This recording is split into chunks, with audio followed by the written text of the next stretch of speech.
called it everything from rapid death to racing demon. Yamaha's RD350 was small, wild, and frighteningly quick. The kind of bike that could leave bigger machines gasping. To some, it was pure freedom on two wheels. To others, it was a rolling menace that governments wanted off the streets. Beneath the scream of that engine lay a story that split the motorcycle world in two. Devotion on one side, fear on the other. Why did one machine inspire worship and dread in equal measure? Stay with us, because the truth of what finally brought it down is more shocking than the legend itself. Yamaha's bold gamble.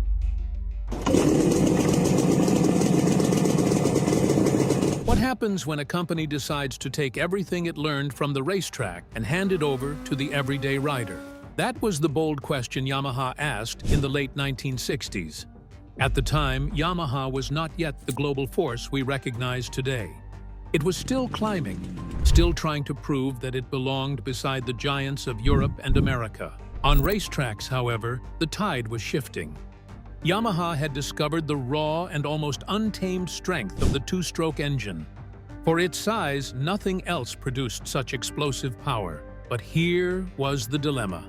Should this breakthrough remain locked inside factory race bikes, available only to professionals in leathers? Or could Yamaha risk placing that same technology into the hands of everyday riders on city streets and open highways? The answer stunned the industry.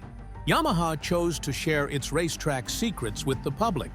Instead of building safe, watered-down machines, it unleashed motorcycles that were direct descendants of its Grand Prix champions. The RD350 was not an echo of racing.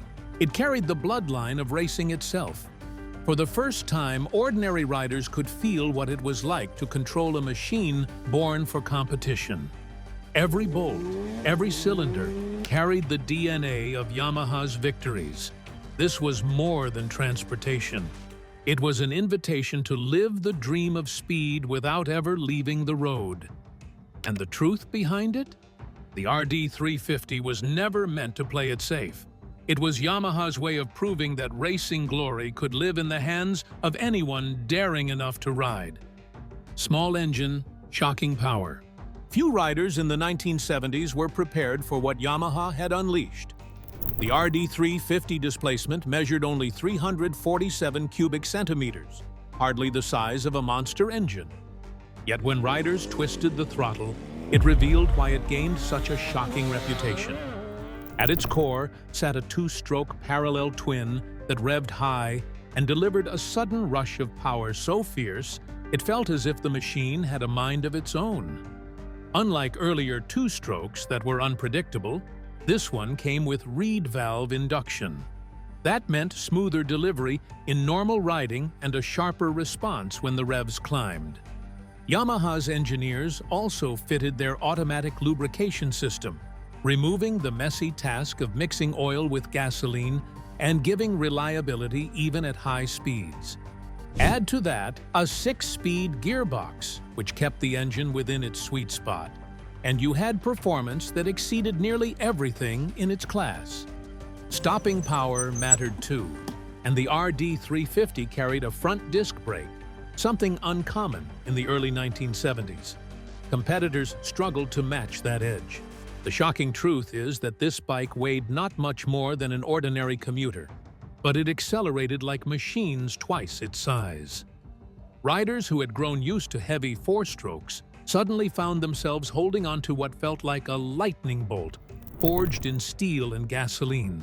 The sensation was raw, direct, and unforgettable. Some who dared to ride it walked away shaken. One recalled returning pale to the dealership after his test ride, muttering under his breath that the initials RD might as well have meant rapid death. The RD350 was more than a motorcycle. It was an eruption of racing energy placed in the hands of everyday rider. The bike that defined rebellion. Behind its modest frame, the RD350 carried something society wasn't ready for: It arrived at a time when young riders were searching for identity, freedom, and speed. The RD350 seemed tailor-made for them. Affordable enough for students and young workers, it carried the allure of something much greater than its price tag. Its lightweight made it easy for newcomers to handle, but beneath that frame lived power that could chase down motorcycles far larger. On crowded city streets, it darted through traffic with agility that startled those watching. Out on the winding back roads, it transformed into a rival for any impromptu race. To many, it felt like owning a scaled-down Grand Prix machine, all for the cost of a regular commuter. Parents, however, saw something else entirely. The bike quickly gained fearsome nicknames such as Rapid Death, Racing Demon, and simply that dangerous Yamaha. Each whispered warning only added to its appeal among the very riders parents worried about. Every late-night sprint, every showdown with a larger motorcycle reinforced its reputation as a machine that carried rebellion on two wheels. One college student in California revealed that he even kept two mufflers. By day, he used the quieter one for commuting, but at night, he swapped on a louder pipe for back road races, keeping the secret carefully hidden from his family. Magazines praised the bike. Rival companies scrambled to catch up. Coffee shops and garages echoed with stories about its startling bursts of speed. Somewhere along the way, the RD350 crossed from being a motorcycle to becoming a cultural symbol. Yet, as its legend grew, unease followed close behind. Could a motorcycle that young riders adored also become the very machine society feared most? How Yamaha's RD350 became a target. To young riders, it was a dream, but to politicians, it was a nightmare. That was the reality for Yamaha's RD350, a motorcycle that once ruled the streets with unmatched excitement, but soon found its reputation shadowed by controversy. The RD350 was powered by a two-stroke engine, and with that came a secret no rider could ignore. Every time the throttle opened wide, the bike responded with not just breathtaking acceleration, but a trail of thick blue smoke that hung in the air. For the rider, it was part of the charm. For everyone else, it was a constant irritation. The sharp crack of its exhaust echoed through crowded streets, bouncing off walls and waking up households long after midnight. What felt like raw energy to enthusiasts was condemned as reckless disruption by neighbors. And as the world shifted in the early 1970s, attitudes toward noise and pollution began to change. Environmental awareness was climbing. Governments in Europe, America, and Japan were drafting strict rules on air quality, traffic noise, and public safety. It didn't take long for the RD350 to move from a cultural symbol to a political target. To make matters worse, the bike was visible everywhere. Students rode them to school. Workers commuted on them daily. At night, young racers pushed them to the limit on highways and back roads. The machine's very popularity painted a bullseye on its tank. If politicians needed an example of environmental harm, they pointed to the RD350. But here lies the shocking truth. Yamaha hadn't miscalculated the performance of their motorcycle. They had unknowingly created a bike that was too perfect for its era. In an age when the world was becoming louder about clean air and quieter streets, the RD350 represented the exact opposite. Every puff of smoke was ammunition for critics. Every complaint from a sleepless neighbor was a fresh argument against it. Engineers at Yamaha began to worry. What once felt like a victory lap was quickly turning into a fight for survival. The future of the RD350 would not be decided on the racetrack, but in government chambers filled with laws and regulations. Riders still pushed their machines with adrenaline coursing through their veins, but the motorcycle's fate was being sealed behind closed doors by officials holding nothing more than a pen. The noise, the smoke, the thrill, all of it created an unforgettable experience. But those very traits were the same reasons regulators were determined to bring the RD350 under control. By the mid-1970s, its days as the reigning king of youthful rebellion were already numbered. The question was no longer about how fast it could go, but how long it could survive in a world that was suddenly turning against it. Yamaha RD350 versus the law. Some legends are not defeated on the racetrack, but in government offices where rules are drafted and signed. That is exactly what happened to Yamaha's RD350. In the United States, the Environmental Protection Agency had only just been created, but it quickly turned its attention to motorcycles. Strict emission rules began targeting engines that produced heavy smoke. At the same time, European lawmakers debated tougher noise restrictions and environmental measures of their own. Even in Japan, Yamaha's home ground, authorities were considering how to bring the booming motorcycle culture under control. This was devastating news for the RD350. Its two-stroke design was the very thing that gave riders that explosive rush of speed and sharp exhaust crackle. But the same design released more unburned fuel than a four-stroke and poured out far more smoke. Governments did not see performance or passion in the bike. They saw pollution. And so, the RD350 was cornered by paperwork, emission charts, and endless rules. Every time lawmakers passed a new regulation, a piece of the RD's soul was taken away. Noise limits forced Yamaha to install mufflers that dulled its aggressive voice. Stricter emission rules meant engineers had to cut power to meet the targets. That raw punch of acceleration, the very character that made the RD feared and adored, was being erased by regulations. To young riders, this felt like an attack on their freedom. They did not just buy a bike, they embraced a culture. The smoke, the noise, the wild pull of a two-stroke, all of it was part of their identity. Yet suddenly, governments were telling them their passion was nothing more than a problem to be solved. For Yamaha, the situation was even more dangerous. This was no longer about winning trophies or selling units. It was about survival. Could the company risk fighting the tide of regulation, or would it be forced to abandon the very machine that had defined its reputation? The company chose not to fold. Instead, Yamaha prepared for a counterattack, one built not on politics, but on innovation. Engineers were tasked with finding a way to save performance while staying within the boundaries of new laws. It was a gamble, but one Yamaha had no choice but to make. The future of the RD350 depended on whether technology could stand against bureaucracy. The comeback. When most thought the RD350 had been cornered by regulations, Yamaha surprised the world with a bold comeback. In 1980, the company launched the RD350 LC, and the LC meant liquid-cooled. This was not a surface-level upgrade. The engine was now wrapped in a water jacket with a radiator, a move that helped quiet its sound, control emissions, and still deliver more power. The change worked. The LC ran cleaner, faster, and more refined. Yet it did not lose the wild spirit that made the RD name legendary. What made it even more striking was the debut of Yamaha's power valve system, known as YPVS. This feature adjusted the exhaust port timing, broadening the power band. That meant smoother delivery at low revs, but the same explosive kick at higher speeds.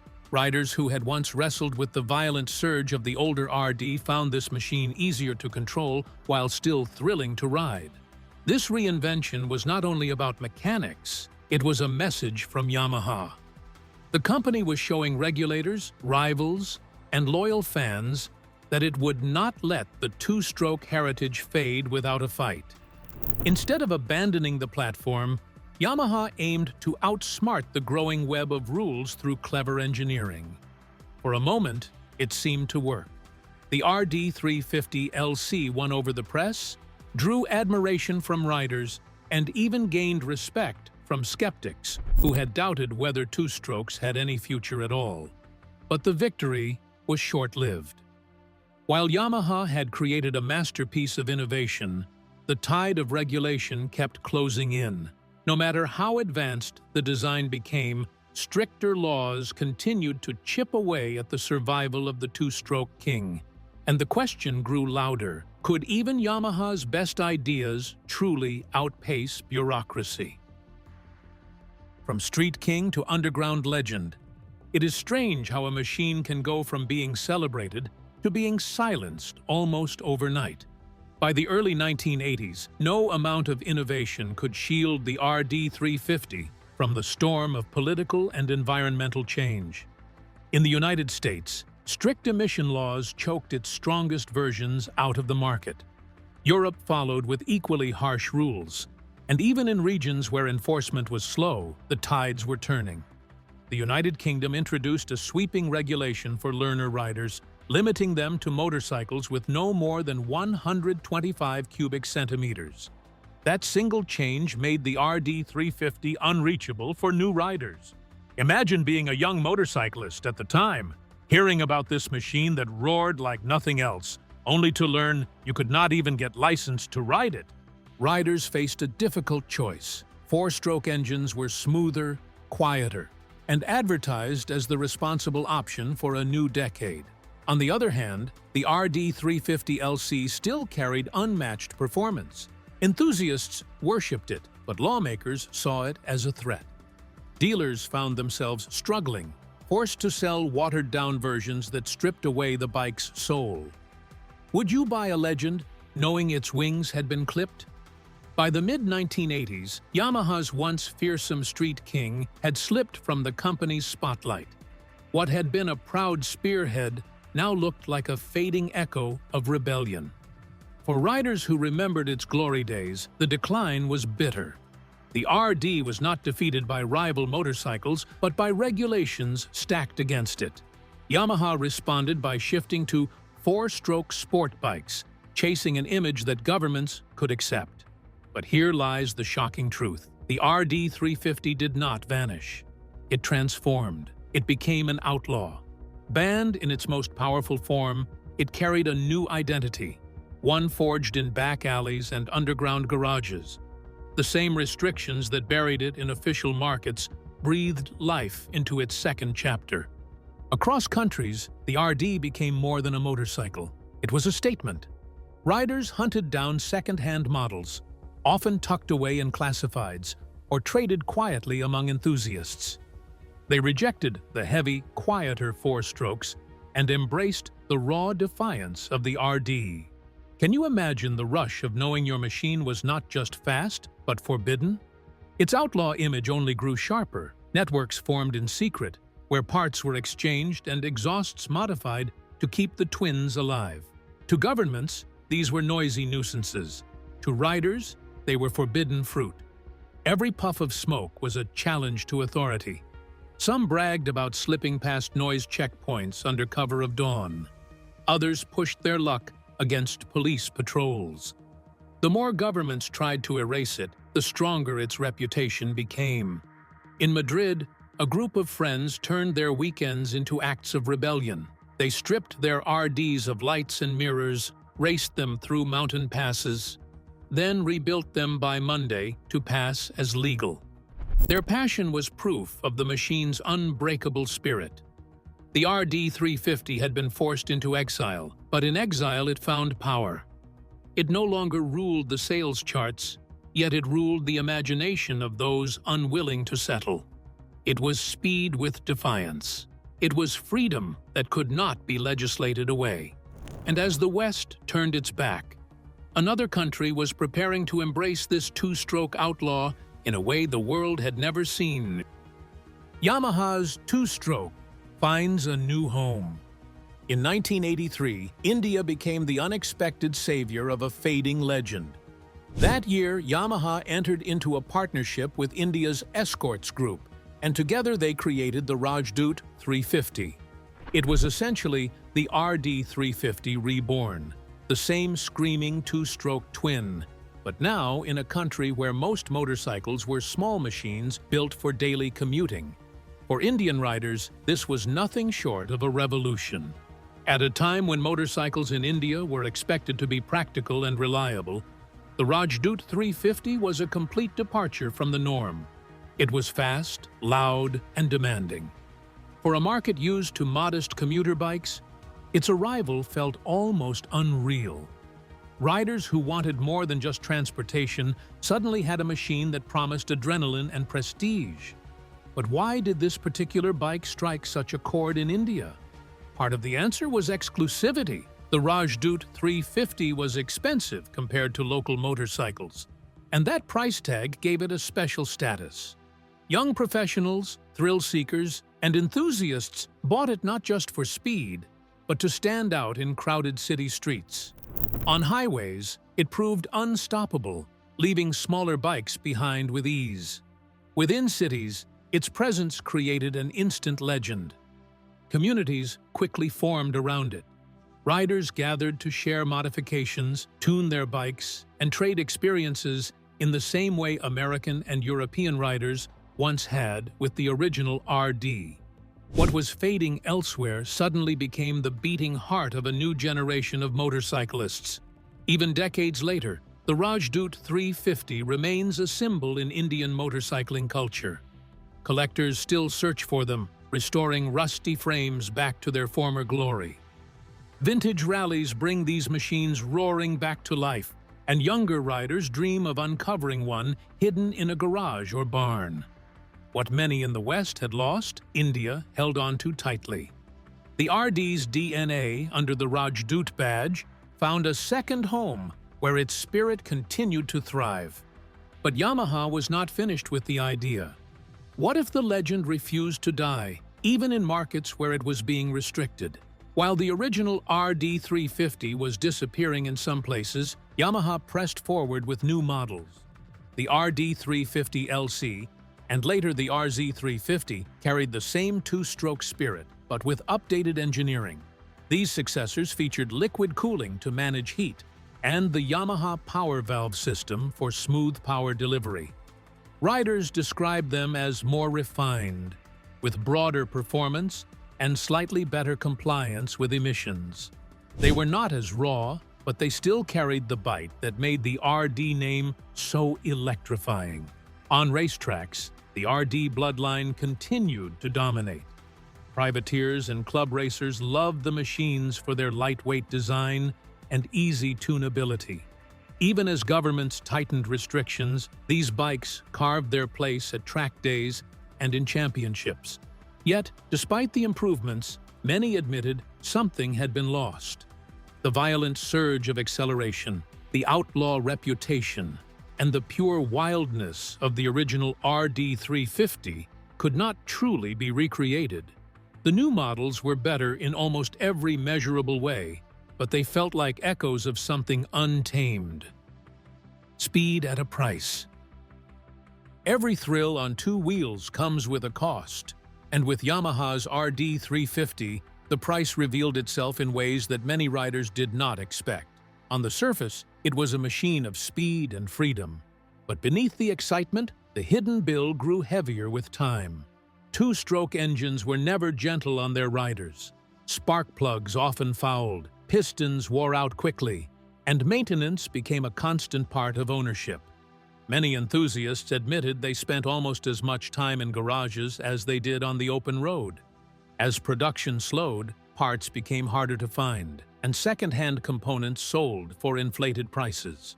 What once drew young riders with its affordability slowly transformed into a costly hobby that only the most dedicated could maintain. Add to this the vibration of the engine, which was especially noticeable through the seat on longer rides, and the machine that once promised freedom could also deliver fatigue. The financial weight was only part of the truth. Environmentally, the RD350 carried an even harsher burden. Two-strokes were inefficient, wasting fuel and releasing hydrocarbons that darkened city air. With pollution rising and science making the dangers clear, defending such engines became harder with every passing year. Accessibility was another casualty. The RD350 once gave the average young rider a direct path to racing thrills at a modest cost. With its decline, motorcycling began to shift toward four-stroke machines. They were cleaner, safer, and smoother, but also far more expensive. For many, the dream of speed was no longer within reach. The disappearance of the RD meant freedom had grown more exclusive, tied to wealth rather than passion. Those losses reshaped not only Yamaha's lineup, but the future of motorcycling as a whole. Each new noise limit, each emission law, pulled the industry further away from the two-stroke heritage. Honda leaned heavily into four-strokes, marketing them as modern and responsible. Kawasaki and Suzuki followed the same path, sensing that regulators viewed two-strokes as outdated relics. Yamaha's RD350 displayed brilliance, but in the same breath revealed flaws that sealed its fate. For Yamaha, the end was bittersweet. The RD had built its name as a performance brand, yet now its reputation had to be carried forward on four-stroke machines. The era was closing, but the questions it raised about freedom, innovation, and control would continue long after the smoke had cleared. The end of an era. The decline of the RD350 was not a technical failure. As mentioned before, it was political. Governments insisted they were acting in the public interest, promising cleaner air and quieter streets. To them, the RD350 represented the very problem they sought to solve. Its exhaust smoke, its sharp sound, and its rebellious image were all ammunition for regulators pushing for strict limits. On the other side stood manufacturers and riders who saw the motorcycle as something more. They argued it was affordable, thrilling, and essential for young enthusiasts who wanted freedom on two wheels. Lobbyists lobbied with urgency. In the United States, journalists claimed new Environmental Protection Agency rules were about to strip away the joy of riding. Across Europe, industry groups complained that heavy regulations would hurt competitiveness, especially against Japanese imports that already dominated global markets. Yamaha tried to adapt. Engineers tested restricted exhausts and even catalytic converters, but the fixes were never enough. No matter how the machine was adjusted, regulators viewed it as outdated. The cultural tide was shifting fast toward environmental responsibility. Politicians knew clean air promised more votes than smoky engines, and manufacturers eventually bowed to that reality. Four-stroke machines became the focus, bringing smoother rides and lower emissions, but abandoning the feral edge that once defined motorcycling. Governments claimed victory, yet riders were left wondering what had truly been won. For those who grew up in the 1970s, the RD350 had embodied everything wild and untamed about motorcycles. It was light, unpredictable, and thrilling in ways no four-stroke could match. When forced off the roads, it left behind more than silence. It left behind an identity. The machines that replaced it were technically advanced, but to many they felt muted. Riders admitted that the new models delivered reliability, longer service intervals, and environmental safety. But they no longer carried the rush of raw unpredictability. One rider confessed years later that even after selling his RD for a modern Honda, he kept its ignition key on his ring because no bike afterward gave him the same surge of emotion. The culture fractured. Some walked away entirely, feeling the new era lacked soul. Others accepted the shift but privately missed the chaos of two strokes. A small but passionate minority clung to their RDs, storing them in garages, sneaking them out on quiet roads, and even handing them down like heirlooms. What does a culture lose when its wildest icon is tamed? The RD350 was once a banner of rebellion, but regulation rewrote that image into something more polished, responsible, and controlled. For some, that was progress. For others, it was betrayal. And in the gap between those views lies the shocking truth. The end of the RD350 was not just the loss of a motorcycle, but the rewriting of motorcycling's very soul. The legacy of Yamaha's RD350. Some motorcycles vanish quietly into history, but the RD350 refuses to stay buried. Long after production stopped, its name still circulates among riders who treat it like a secret treasure. In garages across the world, people dedicate hours to restoring what little remains, and collectors pay huge amounts of money just to own one. The machine's influence also survives in Yamaha's modern R series. Engineers designed those bikes with the same values: light frames, razor handling, and a spirit made for racing. Even designers of electric motorcycles have admitted that they try to capture the explosive rush the RD gave so easily. It set a standard that technology still chases. But the truth goes deeper. The RD 350 was more than an engineering project. It stirred cultural debates and even shaped political arguments about what kind of motorcycles belonged on the road. To some, it symbolized freedom and performance at its rawest. To others, it was a threat to safety and the environment.